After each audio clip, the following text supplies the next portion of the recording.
नमस्कार दोस्तों। आज की कहानी एक प्रेम कहानी है जिसको लिखते लिखते मैं भी कई बार भावुक हो गया था। आशा करता हूँ आप तक भी मेरे शब्दों में छुपा प्रेम जरूर पहुँचेगा। कहानी को लाइक शेयर करें और चैनल को सब्सक्राइब करना ना भूलें। तो चलिए शुरू करते हैं। विद्या भारती पब्लिक स्कूल में 11वीं कक्षा की परीक्षाओं का आज अंतिम पेपर है। सभी बच्चे अपने अपने रोल नंबर के हिसाब से बैठ चुके थे और सभी घड़ी के कांटे को घूर रहे थे कि कब उसमें 10 बजे और परीक्षा शुरू हो। अभी 15 मिनट बाकी थे तो सभी बच्चे आपस में कुसर फुसर करने में लगे थे। बैठक व्यवस्था कुछ ऐसी थी कि हर बेंच के दोनों सिरों पर एक एक विद्यार्थी बैठा था। परीक्षा पर्यवेक्षक महोदय अभी तक आए नहीं थे तो बच्चों को बातें करने में भला कैसा भय।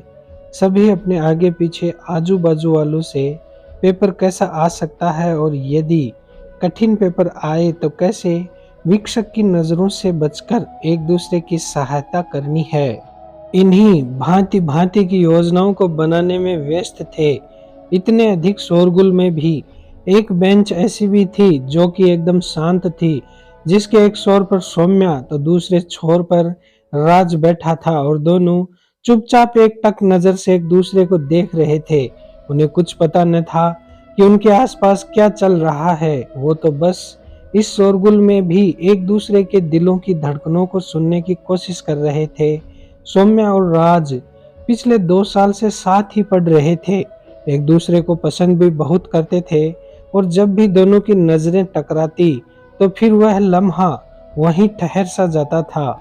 दोनों की आंखें मानो एक दूसरे से असंख्य बातें कर लेती थी, किंतु न जाने क्यों आज तक दोनों के होंठ एकदम शिले हुए क्यों थे।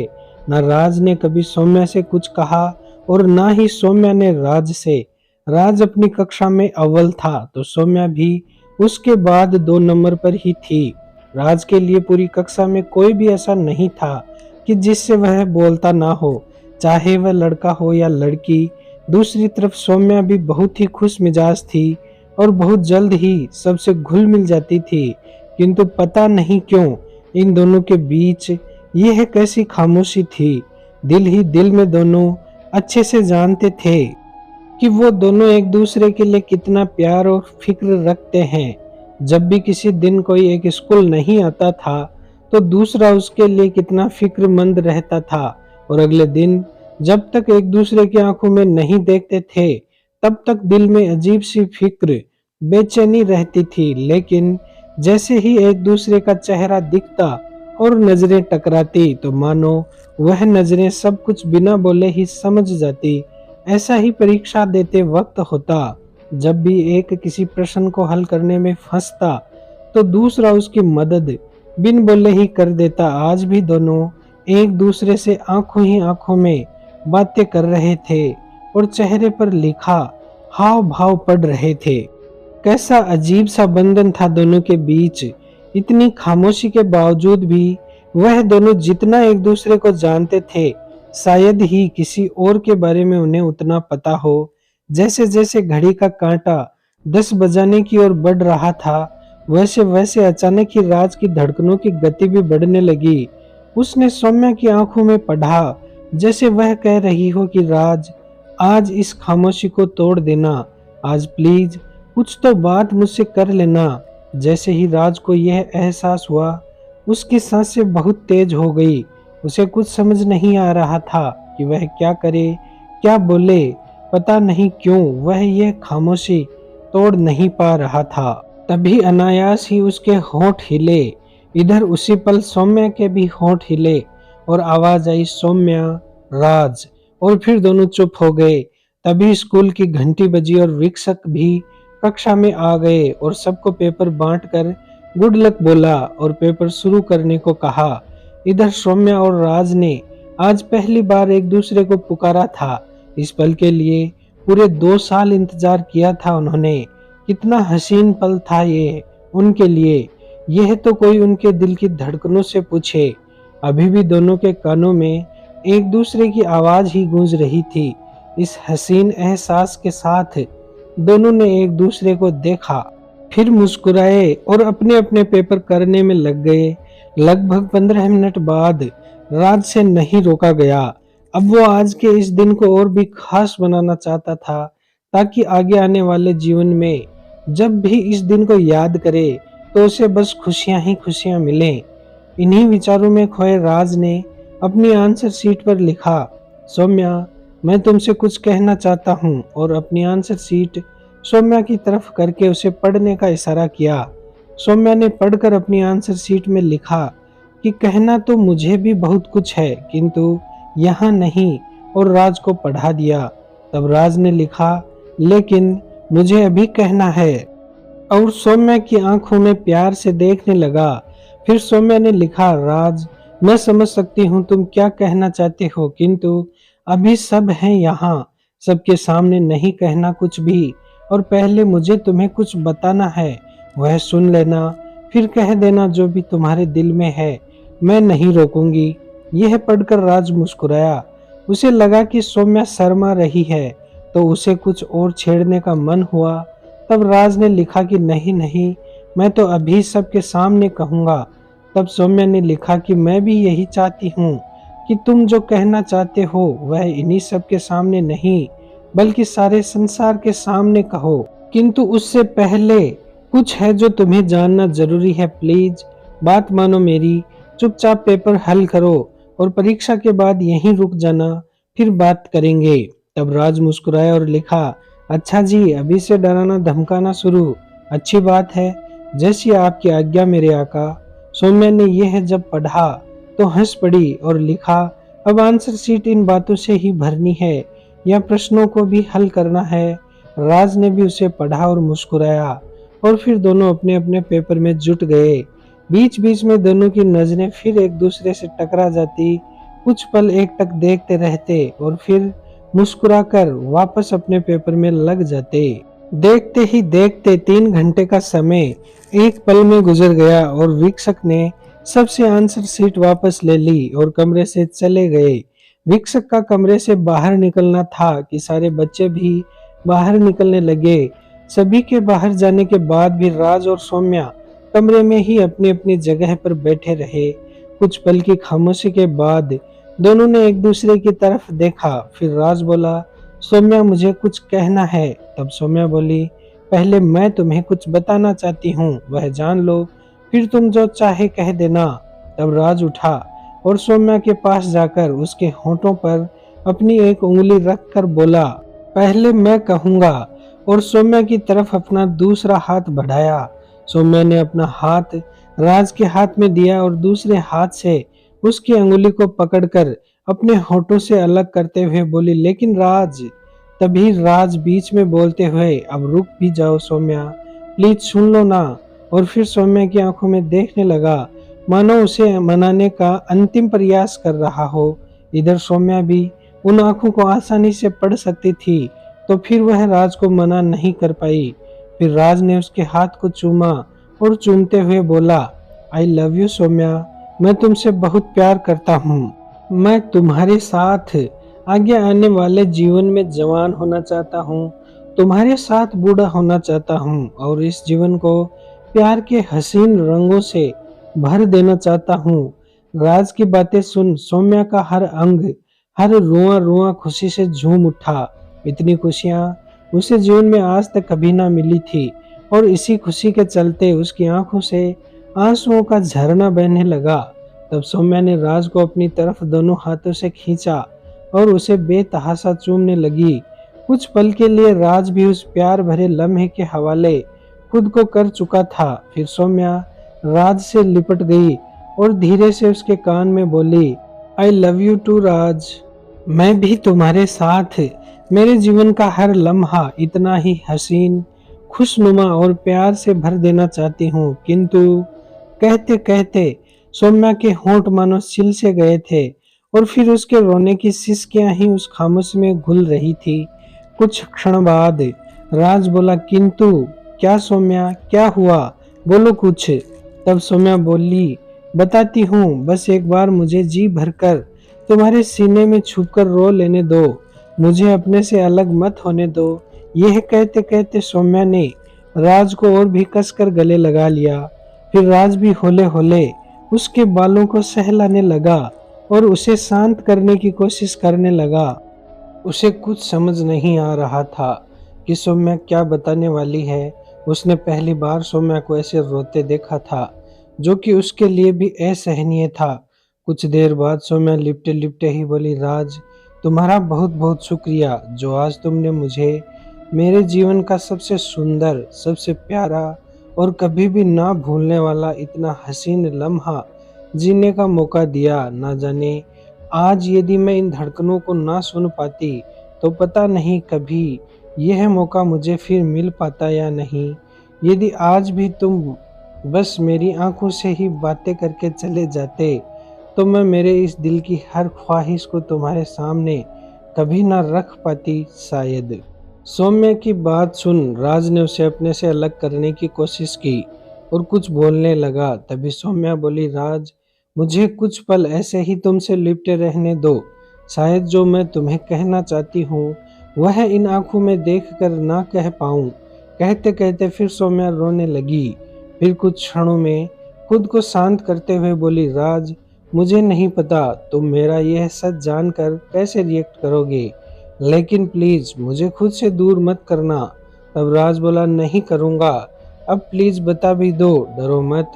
तब सौम्या बोली कि 2 दिन पहले जब हमारा पेपर था तो मैं परीक्षा खत्म होने पर आराम से घर चली गई। शाम तक सब सही था। फिर अचानक से मेरी तबीयत बिगड़ने लगी और मुझे अस्पताल ले जाया गया, जहां डॉक्टर ने तुरंत मेरे लक्षण देखकर कुछ जांच करी और फिर मुझे भर्ती कर लिया। उस रात हम वहीं रुके। फिर कल दोपहर में एक जांच रिपोर्ट आई और डॉक्टर ने मुझे ब्लड कैंसर बताया है, वह भी लास्ट स्टेज, और मेरे पास अब केवल 2 महीने ही और बचे हैं। सौम्या की बात सुन राज के पैरों तले जमीन खिसक गई। अनायास ही उसकी आंखों से आंसुओं का सैलाब बहने लगा और उसकी सौम्या पर पकड़ एकदम से मजबूत हो गई और वह जोर जोर से रोने लगा। उसके मुंह से बस यही निकला, हे भगवान, नहीं नहीं, ऐसा नहीं हो सकता, और वह फूट फूट कर रोने लगा। कुछ देर रो लेने के बाद उसने कहा, सौम्या, कह दो कि यह मजाक था प्लीज, मैं तुम्हारे आगे हाथ जोड़ता हूँ, कह दो कि यह सरासर झूठ था। फिर उसने सौम्या को खुद से अलग किया। सौम्या का चेहरा झुका हुआ था, पूरा चेहरा आंसुओं से भीगा पड़ा था। राज ने हौले से अपने दोनों हाथों से उसका चेहरा ऊपर उठाया, उसकी आंखों में देखा और झट से उसे अपने गले से लगा लिया। उन आंखों को, उन आंसुओं को उससे ज्यादा और कौन पढ़ सकता था। राज ने सौम्या को गले से लगाकर कहा, नहीं नहीं, यह आंखें इसे सच क्यों बता रही हैं? यह तो कभी मुझसे झूठ नहीं बोलती। यह क्या हो गया सौम्या? इतनी सारी खुशियां देकर एक पल में छीन लिया। इतनी बेईमानी क्यों की तुमने? हे भगवान, अभी तो कितना कुछ कहना सुनना ही बचा हुआ है। अभी तो हमारा जीवन शुरू भी नहीं हुआ है। यह तूने क्या किया? क्यों किया? सौम्या, मैं कैसे बचाऊं तुम्हें? क्या करूं मैं अब? फिर सौम्या ने हौले से कहा, राज, बस खुद को संभालो, यही सच है, इसे मान लो, अब कोई कुछ नहीं कर सकता। फिर उसने राज को अपने से अलग किया, उसका चेहरा अपने हाथों में लेकर उसे माथे पर, आंखों पर, गालों पर, नाक पर, होठों पर, उसके चेहरे के हर एक इंच को बेतहाशा चूमा और उसे शांत किया। कुछ चंद लम्हों के बाद राज एकदम शांत हो चुका था। वो ना रो रहा था, ना ही कुछ बोल रहा था। शायद अब उसका दिल और दिमाग अभी अभी ये जो कुछ भी हुआ उसे समझने की कोशिश कर रहा था। लगभग 5 मिनट तक वह शांत रहा। सौम्या भी चुपचाप खड़े होकर उसे बस देख रही थी। अचानक से राज ने सौम्या की आंखों में देखा और उसका हाथ पकड़कर कमरे से बाहर आ गया। सौम्या भी कुछ नहीं बोली। बाहर आए तो उन्हें याद आया कि स्कूल की छुट्टी हो चुकी है और सब बच्चे घर जा चुके थे। चौकीदार अंकल भी लगभग सभी कमरों को ताला लगा चुके थे। फिर वे दोनों भी स्कूल से बाहर आए। बाहर आकर राज ने सौम्या से पूछा कि तुम आज भी साइकिल लेकर आई थी क्या?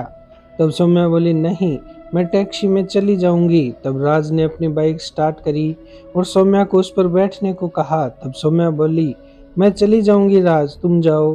तो राज बोला, ऐसे कैसे चली जाओगी, तुम्हें पहले मेरे साथ चलना होगा। अब ज्यादा सवाल जवाब मत करो, भरोसा करो और बैठो। तब सौम्या बाइक पर बैठ जाती है और राज बाइक को सीधे शहर के सबसे बड़े गणेश जी के मंदिर लेकर जाता है।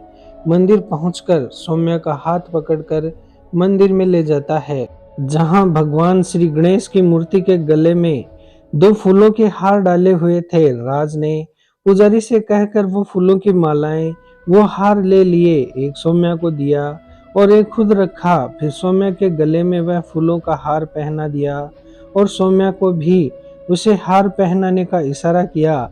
तब सौम्या बोली, राज तुम यह सब क्या कर रहे हो, इसका मतलब जानते हो ना तुम। तब राज ने सौम्या के दोनों हाथों को पकड़ा और बिना कुछ बोले तुरंत फूलों का हार अपने गले में डाल लिया। फिर राज ने सौम्या के सिर पर हाथ रखा और बोला, मैं तुम्हें वचन देता हूँ कि आज से मेरे आगे आने वाले जीवन में तुम्हारे अलावा मेरे जीवन में कोई और लड़की कभी नहीं आ पाएगी। मैं हमेशा तुम्हें ऐसे ही पागलों की तरह चाहता रहूंगा। हो सकता है कि इस जीवन में हम दोनों का साथ बहुत ही कम समय के लिए भगवान ने लिखा हो, किंतु मेरे दिल से तुम्हें कोई निकाल पाए, ऐसा तो कोई भगवान भी नहीं कर सकता। मैंने तुमसे केवल प्रेम ही नहीं किया बल्कि बेइंतहा मोहब्बत की है। मेरा प्यार किसी सीमा में नहीं बंधा हुआ है। मैंने तुम्हारी रूह से इश्क किया है। केवल इस शरीर के चले जाने मात्र से तुम्हें मुझसे कोई दूर नहीं कर पाएगा।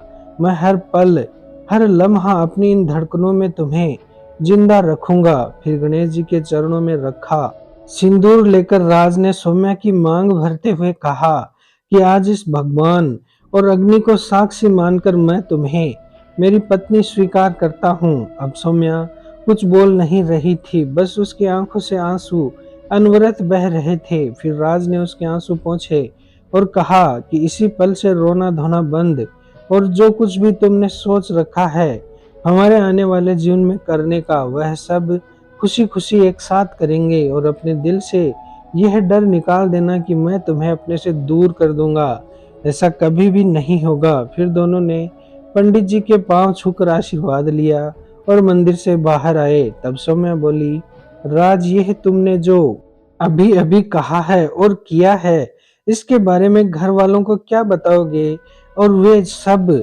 हमारी शादी को कैसे स्वीकार करेंगे। तब राज ने बाइक स्टार्ट करी और सौम्या को बैठाकर चलते चलते कहा कि अब वही काम करना है, तुम बस चुपचाप देखती जाओ, मैं सब सही ही कर रहा हूँ। फिर वह दोनों राज के घर पहुंचे। क्योंकि आज शनिवार था तो राज के माँ पिताजी दोनों घर पर ही थे। ज्यों ही राज और सौम्या हॉल में घुसे तो सामने ही सोफे पर राज की माँ विभा और पिताजी रमाकांत जी बैठे बैठे कुछ बातें कर रहे थे। राज के साथ लड़की को आया देख वे दोनों शक पका गए। आज तक कभी ऐसा नहीं हुआ था। उनके पास जाकर राज और सौम्या ने उनके पांव छूकर आशीर्वाद लिया। विभा और रमाकांत को कुछ समझ नहीं आ रहा था। फिर राज ने सौम्या को अपने कमरे में बैठाया और वापस हॉल में आया। तब तक विभा और रमाकांत चुप ही थे। राज के बाहर आने पर विभा ने पूछा, ये कौन है। तब राज बोला, सौम्या। तब दोनों बोले, अच्छा, आज तक जनाब उससे कुछ बोल नहीं पा रहे थे और आज सीधे घर ले आए। तब राज ने विभा की गोद में सिर रखा और रोने लगा। तो विभा ने पूछा, बेटे हुआ क्या है। तो राज ने जो कुछ भी आज घटा था सब कुछ उन्हें बता दिया। पूरी बात बताकर राज ने विभा और रमाकांत से पूछा कि क्या उसने कुछ गलत किया है। उसकी बात सुन विभा और रमाकांत की आंखें भी अपना आपा खो बैठी और नम हो गई। दोनों बच्चों के निर्मल प्रेम और उन पर टूटे दुखों के पहाड़ को देखकर भला कौन उन्हें गलत बता सकता था। किंतु अब बात बड़ों तक पहुंच चुकी थी, जिन्हें इन दो नन्हे नन्हे दिलों को टूटने से भी बचाना था और सौम्या के घर वालों को भी समझाना था। कुछ सोच विचार कर रमाकांत बोले, राज बेटे रोता क्यों है। आज तुमने इस छोटी उम्र में जो किया है, शायद हम बड़े इतना बड़ा त्याग इस उम्र में भी ना कर पाए। विभा, जाओ और अपनी बेटी को संभालो। न जाने बेचारी कितने दुख और पीड़ा में है। फिर विभा कमरे में गई और सौम्या को गले से लगा लिया। कुछ देर बाद विभा ने दोनों बच्चों को शांत किया और खाना खिलाया। फिर विभा ने रमाकांत को सौम्या के घर चलने को कहा और सब गाड़ी में बैठकर सौम्या के बताए रास्ते से उसके घर पहुंचे। शाम के लगभग 5 बज रहे थे। सौम्या के माँ पिताजी रमा देवी और विमल कुमार घर में ही बने छोटे से बगीचे में बैठकर चाय पी रहे थे। सौम्या ने आगे बढ़कर उन सब का परिचय करवाया और सब बैठकर बातें करने लगे। कुछ देर इधर उधर की बातें करने के बाद रमाकांत विमल कुमार से बोले कि सौम्या की बीमारी का सुन बहुत दुख हुआ और बोले कि बच्चे भी बहुत गहरे सदमे में हैं। तब विमल कुमार मुस्कुराए और बोले, अरे भाई साहब, बातों बातों में हम बताना ही भूल गए कि आज दोपहर 2 बजे अस्पताल से कॉल आया था कि सौम्या की रिपोर्ट किसी दूसरी मरीज के साथ बदल गई थी। वह भी कोई 70 वर्ष की वृद्ध महिला है। नाम एक होने की वजह से अस्पताल स्टाफ की चूक हो गई। मैंने भी सौम्या की रिपोर्ट में उम्र वाला कॉलम उस कॉल के आने के बाद देखा तो डरने की कोई बात नहीं है। इसे तो सामान्य ब्लड इन्फेक्शन की शिकायत है। विमल कुमार की बात सुन सौम्या, विभा, रमाकांत और राज दंग रह गए और सबकी जान में जान आई। जैसे ही राज ने यह सुना वह तो खुशी के मारे झूम उठा और उसने खड़े होकर विमल कुमार का हाथ पकड़ उसे चूम लिया और बोला, धन्यवाद अंकल जी, आज आपने मुझे जीवन की सबसे बड़ी खुशी दी है। हे भगवान, आज तू क्या चाहता है? इन पिछले 6-7 घंटों में तुमने हमें मारकर फिर से जीवन दान भी दे दिया। फिर वह विमल कुमार की कुर्सी के पास वहीं जमीन पर बैठ गया और आज जो कुछ भी घटित हुआ सब उसे सुना दिया। सब कुछ बताने के बाद राज बोला कि अंकल जी, जैसे आपको आपकी बेटी जान से प्यारी है, वैसे ही आपकी बेटी में मेरी जान बसती है। उसकी खुशी के लिए मैंने यह सब किया। मुझे नहीं पता था आप लोग इसे समझेंगे या नहीं, फिर भी मैं सौम्या की खुशी के लिए आप सबसे लड़ने को तैयार था और तैयार हूँ। कुछ गलत किया हो तो हमें माफ कर देना। राज की बात सुन विमल कुमार और रमा देवी की आंखों से आंसू बहने लगे। विमल कुमार ने राज को खड़ा कर गले लगाया और बोले, बेटे, तुम हमसे ही नहीं शायद भगवान से भी लड़ लेते और भगवान ने भी ऐसे प्रेमी से ना लड़ना ही शायद बेहतर समझा और हमारी सौम्या को नया जीवन दिया है। शायद तुम दोनों के प्रेम की परीक्षा लेने के लिए ही प्रभु ने वो जांच रिपोर्ट्स बदली होंगी और हमें भी तुम दोनों के प्रेम को समझने का मौका मिल गया। तुमने कुछ गलत नहीं किया और आज से तुम्हें हम सब सौम्या के पति के रूप में स्वीकार करते हैं। जो वादे आज हमारी बेटी से तुमने किए हैं उन्हें पूरे तन मन से निभाना। तुम दोनों एक दूसरे के लिए ही बने हो। खुश रहो हमेशा। अब रमाकांत जी और मैं, जिसने गलती की है उसे भी सबक सिखा ही देंगे। क्यों रमाकांत जी, सही कहा ना मैंने? तब रमाकांत ने विमल कुमार को गले लगाया और कहा, हाँ जी जरूर। फिर विमल कुमार और रमाकांत ने अस्पताल पर मुकदमा दर्ज करवाया और अपने बच्चों को हुई मानसिक पीड़ा, उनके हर एक आंसू का हिसाब अस्पताल से मांगा। इधर राज और सौम्या ने आगे की पढ़ाई भी साथ ही पूरी करी और दोनों डॉक्टर बन गए। उचित समय आने पर दोनों की सारे रीति रिवाज के साथ शादी की गई और सब खुशी खुशी अपना जीवन यापन करने लगे। दोस्तों, माना कि अस्पताल से एक छोटी सी भूल हुई थी, किंतु क्या ऐसे संवेदनशील प्रोफेशन में ऐसी कोई भी भूल छोटी हो सकती है? क्या मूल्य है उन आंसुओं का जो सौम्या ने अकेले में बहाए थे और उन माँ बाप राज और उसके माता पिता पर क्या गुजरी होगी? क्या अस्पताल वाले अपनी पूरी धन दौलत लुटाकर भी उन 6-7 घंटे में झेली गई उस पीड़ा का उचित मूल्य चुका सकते हैं? क्या होता यदि इनमें से कोई एक यह सदमा न सह पाता और अपना मानसिक संतुलन खो बैठता? क्या होता अगर कोई भी अनहोनी उन दो परिवारों में हो जाती? क्या अस्पताल वाले उसकी जिम्मेदारी लेते? और यदि जिम्मेदारी ले भी लेते तो क्या वो क्षति जो हो चुकी थी उसकी कोई पूर्ति कर पाता?